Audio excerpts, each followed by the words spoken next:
ভিডিওর প্রথমেই সবাইকে জানাই শুভ মহাষষ্ঠীর শুভেচ্ছা। হাই এভরিওয়ান, আমি অর্পিতা। আমার নতুন একটা ভিডিওতে তোমাদের সকলকে জানাই স্বাগত। সকালে ঘুম থেকে উঠে দুই বোনে গল্প জুড়ে দিয়েছি। কি গল্প করছি সেটা তোমাদেরকে একটু পরেই বলছি। তার আগে বোন বলছে, দিদি একবার বাইরে চল, তোর জন্য একটা সারপ্রাইজ আছে। এসে দেখছি সকালেও কোথা থেকে এক গোচ্ছা শাপলা ফুল তুলে এনেছে। আমি তো দেখেই খুশি। আসলে ফুল জিনিসটা কে না ভালোবাসে বলো? আমি তো ফুল খুবই ভালোবাসি, সে ছোট ঘাস ফুলই হোক বা গোলাপি হোক। বেলাতে ছোট মানু বোনের কাছে এসেছিল মেহেন্দি করতে। আমার বোন কিন্তু বেশ খুব সুন্দরী মেহেন্দি করে। আমিও কালকে করেছি, তারাও তোমাদেরকে আমার মেহেন্দিটা একবার দেখাবো। তার আগে ছোট মানুকে কেমন মেহেন্দি করে দিচ্ছে একবার দেখে নাও। তো এই দেখো আমার মেহেন্দিটা কত সুন্দর রং এসেছে।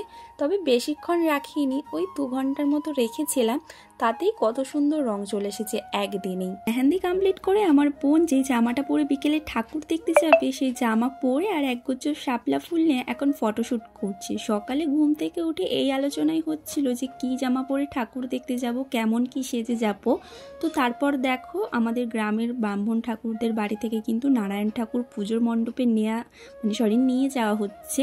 12টার দিক করে ও এসেছিল আমাদের বাড়ি। মা আবার তখন ওকে ডিম সেদ্ধ করে দিয়েছিল, একটা খেয়েছে আর একটা আমার হাতে ধরিয়ে দিয়েছে। তো দেখো মানু আর ও কিন্তু দুষ্টুমি শুরু করে দিয়েছে। যখনই এক জায়গায় হয় দুজনে, দুষ্টুমি কিন্তু শুরু করে দেয়।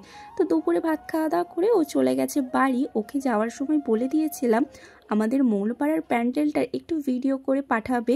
অবশ্যই আমি কিন্তু আমার বন্ধুদের সাথে শেয়ার করব। তো ও একটু ভিডিও করে দিয়েছিল। আর এবছর আমাদের পাড়ার মা রণকালী স্পোর্টিং ক্লাব পরিচালনায় থিম রেখেছিল কিন্তু শ্রী ভগবান কৃষ্ণের পুতনাবধ। এইবারে ঠাকুর ও প্যান্ডেল কিন্তু খুবই সুন্দর হয়েছে। আর সকালের থেকে সন্ধ্যেতে কিন্তু আরো সুন্দর লাগবে, একটু ভয়ঙ্কর লাগবে। অবশ্যই কিন্তু একবার ভিজিট করে এসো প্যান্ডেলটাই।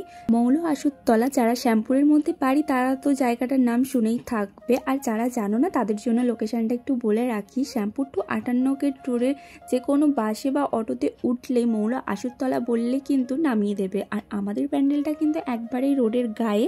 তো তোমরা যারা গেছো তারা কিন্তু অবশ্যই কমেন্ট করে বলো যে কেমন লাগলো প্যান্ডেল আর ঠাকুর। আর যারা যাওনি তারা কিন্তু অবশ্যই একবার ভিজিট করো। তো সবাইকে জানাই শুভ সপ্তমী। তো টাটা।